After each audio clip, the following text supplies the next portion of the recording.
Very good morning to all of you. एक बार फिर से आप सभी लोगों का बहुत बहुत स्वागत करते हैं प्रथम बैंकर के इस इम्पॉर्टेंट सेशन में। आज का जो वीडियो है खास तौर से बड़ौदा यूपी बैंक के प्रमोशन एग्जाम के लिए बनाया जा रहा है। और अभी हमने कुछ देर पहले ही बड़ौदा यूपी का जो है महिला स्वावलंबन स्कीम के ऊपर एक वीडियो बनाया है।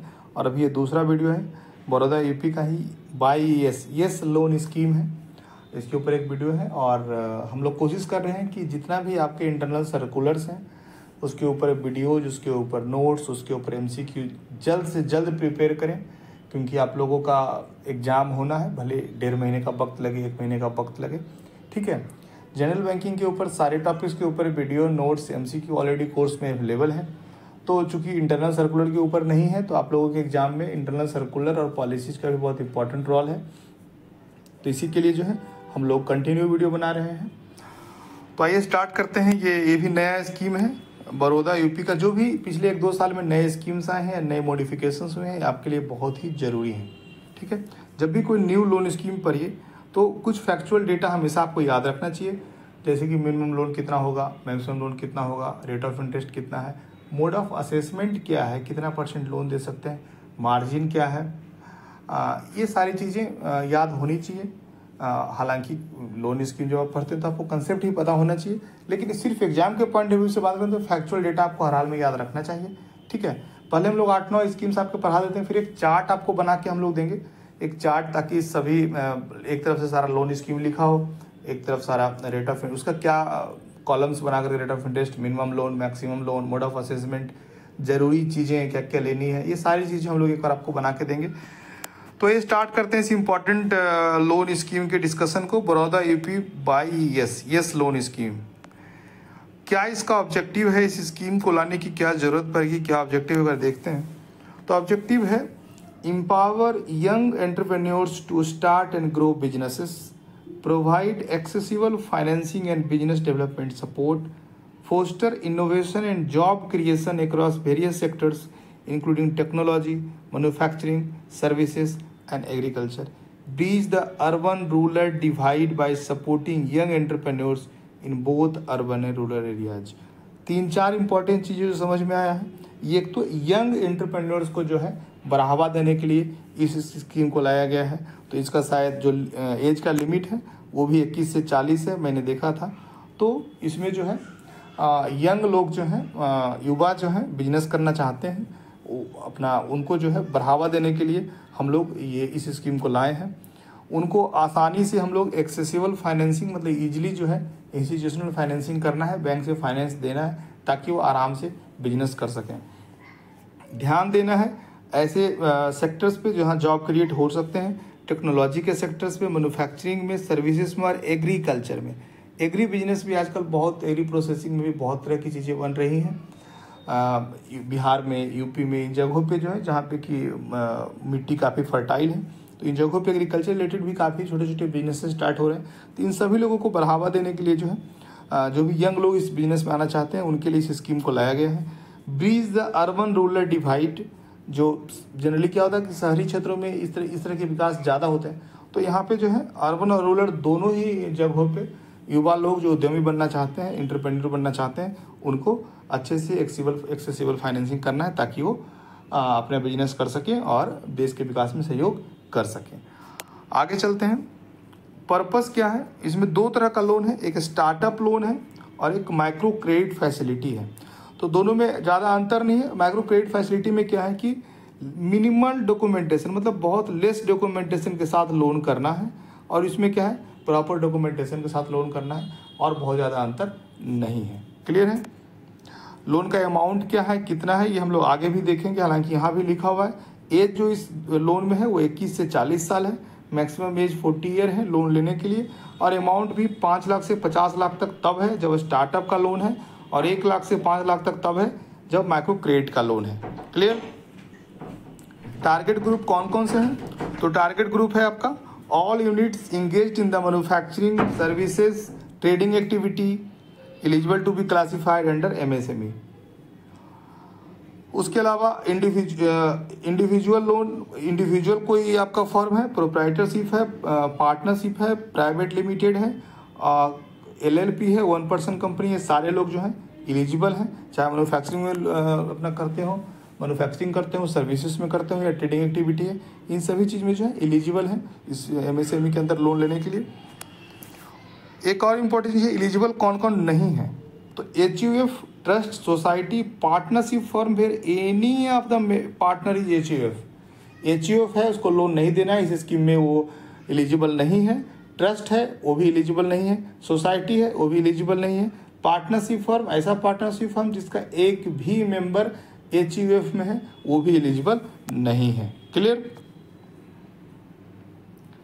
एज है, देखिए मिनिमम एज 21 साल है, मैक्सिमम 40 है। ये आपके लिए इंपॉर्टेंट बनता है, ये एग्जाम में आपको आ सकता है, क्योंकि जनरली सभी लोनों में मैक्सिमम एज 60 साल, 65 साल, 70 साल होता है। इस लोन स्कीम में सिर्फ 40 साल है, तो इस बात की संभावना है कि आपके एग्जाम में ये चीज़ पूछा जाए। कुछ और टर्म्स कंडीशन है, आप लोग PDF में देख लीजिएगा, वैसे बता देता हूँ, मैं एक बार पढ़ देता हूँ। The age criteria is applicable only in case of individual borrower proprietor. In case of individual or proprietor borrower with age above 40 years, credit facility not to be allowed under this scheme. 40 साल से ऊपर है, इस scheme में loan नहीं होगा। Clear. In case of partnership firm, company, LLP, OPC, at least 50% of all partner, promoter, directors age should be qualified under the age. Clear है। Partnership है, कंपनी है, LLP है, 1 पर्सन कंपनी है, 50% of the member जो है, 50% of director जो है, उनका उम्र जो है इसी क्राइटेरिया के अंदर होना चाहिए, 40 के अंदर होना चाहिए। क्लियर है। Applicability coverage of the scheme, any income generating project in manufacturing, services, trading, businesses. Clear. Both new existing unit, दोनों को लोन दिया जा सकता है। किसको नहीं दिया जा सकता है? डिफॉल्ट बोरोवर्स, किसी भी बैंक के साथ कोई डिफॉल्ट किया उसको लोन नहीं देना है। 30 दिन से ऊपर, पिछले 12 महीने में सिविल में दिख रहा है कि 30 दिन से ऊपर अगर उसका ओवर ड्यू रहा है कोई खाता, तो लोन उसको नहीं देना है। Nature of facility, term loan भी दे सकते हैं, वर्किंग कैपिटल दे सकते हैं, non fund based facility, bank guarantee वगैरह भी इशू कर सकते हैं। लोन अमाउंट में पहले बता चुका हूँ, फिर भी दोबारा बता देता हूँ। अगर स्टार्टअप लोन है उस केस में जो है, या रेवेन्यू बेस्ड फाइनेंसिंग है उस केस में 5 लाख मिनिमम है, मैक्सिमम 50 लाख है। माइक्रो क्रेडिट फैसिलिटी है, ठीक है, जिसमें कि डॉक्यूमेंटेशन बहुत ज़्यादा नहीं लेते हैं कि क्या कीजिएगा नहीं कीजिएगा, उसका डॉक्यूमेंटेशन पे बेस्ड होता है, तो उस केस में मिनिमम 1 लाख है, मैक्सिमम 5 लाख है। अब मार्जिन की बात आ गई। 10% मार्जिन है 10 लाख तक, 25% मार्जिन है 10 लाख से ऊपर। टर्म लोन जब लेते हैं तो लैंड और बिल्डिंग के केस में 35% मार्जिन है। मशीनरी खरीदते हैं, फर्नीचर, फिक्सचर या कॉमर्शियल व्हीकल खरीदते हैं, उस केस में 25% का मार्जिन है। असेसमेंट ऑफ लिमिट किस तरीके से करना है? तो MSME का जो तरीका होता है, टर्नओवर मेथड उसी से करना है। हालांकि हायर और फर्स्ट मेथड लिखा है, तो फर्स्ट मेथड क्या है? टंडन्स कमेटी का फर्स्ट मेथड है, ठीक है। तो टंडन्स कमेटी का फर्स्ट मेथड या टर्नओवर मेथड, लेकिन यकीन मानिए टर्नओवर मेथड से ही कैलकुलेशन होता है। टंडन्स का फर्स्ट कमेटी कैलकुलेशन न के बराबर लोन एप्लीकेशन में होता है। फिर भी आपके सर्कुलर के हिसाब से जो है हायर और फर्स्ट मेथड में दोनों ही मेथड से निकालना है, जिसमें से ज़्यादा होगा उसमें करेंगे। मिनिमम 25% क्यों लिखा हुआ है? क्योंकि टर्नओवर मेथड में जो है हम लोग प्रोजेक्टेड सेल का 20% लोन करते हैं, लेकिन कुल रिक्वायरमेंट 25% होता है। लेकिन ये प्रोजेक्टेड की बात नहीं कर रहा है, ये पिछले साल जो सेल हुआ है उसका कर रहा है। उस केस में बहुत सारे बैंकों में GST लोन है, तो पिछले साल के टोटल सेल का 25% लोन करते हैं। तो इसी तरीके से है कि मिनिमम 25% लोन उसको करना है, ठीक है। इनकेस आप देखिए आज के समय में सेल क्या है, आपके डिजिटल सेल भी होते हैं और नॉन डिजिटल सेल भी होते हैं। अगर किसी केस में जो है digital sales turnover exceeds 25% of total asset turnover, मान लीजिए कोई पूरे साल में कोई सेल दिखा रहा है 10 लाख का सेल हुआ है, तो एक एवरेज माना जाता है कि किसी का जो डिजिटल सेल होगा वो 2.5 लाख से कम होगा। लेकिन अगर किसी कंपनी का जो है डिजिटल सेल 2.5 लाख से ज़्यादा, मतलब 25% से ज़्यादा है, उस केस में दोनों ही टर्नओवर को अलग अलग बांट देते हैं। मान लीजिए 3 लाख रुपया डिजिटल से और 7 लाख रुपया नॉन डिजिटल से है। उस केस में एक एडिशनल बेनिफिट है कि 5% of digital sale turnover will be added to the total assessment of working capital. मतलब कि 3 लाख हमने डिजिटल सेल हो गया और 7.5 लाख हो गया आपका 7 लाख हो गया आपका नॉन डिजिटल सेल। तो 25% जो मैंने यहाँ पे बताया आपको, 25% नॉन डिजिटल का है, डिजिटल का 30% हो जाएगा, तो थोड़ा सा लोन का अमाउंट उससे बढ़ जाएगा। क्लियर है। इसके बाद जो है रीपेमेंट है, तो सीसी का तो वो रीपेमेंट का ऐसा होता नहीं है फिक्स, तो हर साल रिव्यू होता है और जब चाहे लोग जमा कर सकते हैं, निकासी कर सकते हैं। टर्म लोन में अगर कुछ लेता है तो टर्म लोन में 120 महीने का मैक्सिमम है, उसी में मोरिटोरियम पीरियड भी है। मोरिटोरियम पीरियड 6 महीने का है, उस 6 महीने में इंटरेस्ट उसको जो है सर्व करते रहना है, इंटरेस्ट पे करते रहना है। क्लियर है। प्राइमरी सिक्योरिटी हमेशा क्या होता है, कोई भी एसेट जो बैंक के पैसे से क्रिएट हुआ है, that is the primary security. Collateral security क्या है, 10 लाख तक के लोन में कोलेटरल सिक्योरिटी नहीं लेना है। मुद्रा है 20 लाख तक का, अब पहले मुद्रा 10 लाख हो रहा था तो 20 लाख अब हो रहा है, तो अगर मुद्रा स्कीम में 20 लाख तक का है तो कोई भी कोलेटरल सिक्योरिटी नहीं लेना है, क्योंकि सीजीटीएमएसी से कवरेज है। 25 लाख तक का भी कोई लोन है तो इसी स्कीम में खोला जा सकता है, उसमें भी जो सीजीटीएमएसी कवरेज है तो आपको नहीं लेना है। लेकिन अगर 25 लाख से ऊपर का लोन है उस केस में कोलेटरल सिक्योरिटी लेना है, मिनिमम 75% का कोलेटरल सिक्योरिटी लेना है। टोटल क्रेडिट फैसिलिटी है, मतलब कि टर्म लोन और सीसी अगर मिला करके टोटल क्रेडिट फैसिलिटी का 75% आपको कोलेटरल लेना ही लेना है। ठीक है, ये एग्जाम के लिए इंपॉर्टेंट हो जाता है, क्योंकि बाकी अदर अमाउंट में जो है वो कोलेटरल सिक्योरिटी है नहीं। तो अगर 25 लाख से ऊपर का लोन है तो पूछा जा सकता है कोलेटरल सिक्योरिटी जो लेना है वो या तो कितना % लेना है, ये क्वेश्चन बनता है। दूसरा क्वेश्चन बनता है कि कितने अमाउंट से ज़्यादा होगा तो कोलेटरल सिक्योरिटी लेना है, तो 25 लाख से ज़्यादा होगा तो कोलेटरल सिक्योरिटी लेना है। रेट ऑफ इंटरेस्ट अगर 25 लाख तक का लोन है तो 10% है, और 25 लाख से ऊपर का लोन है तो जो एमएसएमई का पॉलिसी के हिसाब से और इंटरनल रेटिंग के हिसाब से लोन का बन रहा है उस हिसाब से लेना है। ठीक है, तो ये था हमारा स्कीम। और हमारा जो कोर्स चल रहा है उसके बारे में थोड़ा सा बता देता हूँ आपको। 2 कोर्स चल रहा है, एक क्लरिकल से स्केल 1 का चल रहा है, एक स्केल 1 से 2 से 3 का चल रहा है।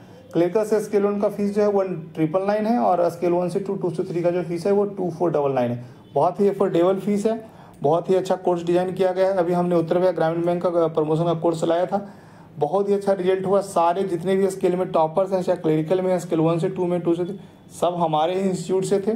और हमारा पूरा टीम अभी वर्तमान समय में आप ही के बैंक के सारे सर्कुलर्स को बनाने में लगा हुआ है। सर्कुलर्स भी बन रहे हैं, कोर्स में अपलोड हो रहे हैं, और हम जो है कंटिन्यू उस पर वीडियो बना रहे हैं, कोर्स में अपलोड कर रहे हैं। 2-4 वीडियो यूट्यूब पे डालेंगे, उसके बाद फिर नहीं डालेंगे। ठीक है, तो जो लोगों को भी तैयारी करनी है अच्छे से, निश्चित रूप से हमारे कोर्स को ज्वाइन करें। दोनों ही कोर्स का लिंक डिस्क्रिप्शन बॉक्स में मौजूद है। हमारा एंड्रॉयड अपना एप्लीकेशन है, ऐप है, एंड्रॉयड एप्लीकेशन का लिंक भी आपका डिस्क्रिप्टिव में डला हुआ है। फिर भी अगर किसी को मुझसे कोई बात करना हो, कोई क्वेरी हो, कुछ इंक्वायरी हो, उस केस में हमसे जो है ये हमारा मोबाइल नंबर है 7970903637 या फिर 9939003637। इस पे आप मुझसे कॉल करके व्हाट्सएप के थ्रू कुछ भी इंक्वायरी कर सकते हैं। फिलहाल आप ऐप भी डाउनलोड कर ले सकते हैं, ट्रायल कोर्स ले सकते हैं। बहुत सारे टॉपिक्स जो हैं वो ट्रायल में डले हुए हैं, तो आप ट्रायल भी देख लीजिएगा। हो सकता है ये वीडियो जो मैं शूट कर रहा हूँ ये भी वहाँ पे ट्रायल में ही हो, तो आप कुछ ट्रायल के अपने नोट्स PDF कुछ ट्रायल के देख लीजिए, उससे आपको आइडिया लग जाएगा। और भी कुछ ट्रायल आपको चाहिए देखने के लिए तो हमसे कॉन्टैक्ट कर सकते हैं, हम दे देंगे। लेकिन यकीन मानिए बहुत ही अच्छा कोर्स है, बहुत ही अफोर्डेबल फीस में आप लोग ज्वाइन करेंगे तो आपको बहुत ही अच्छा आपकी तैयारी होगी, निश्चित रूप से आपका सिलेक्शन होगा। ठीक है, thank you so much for watching this video.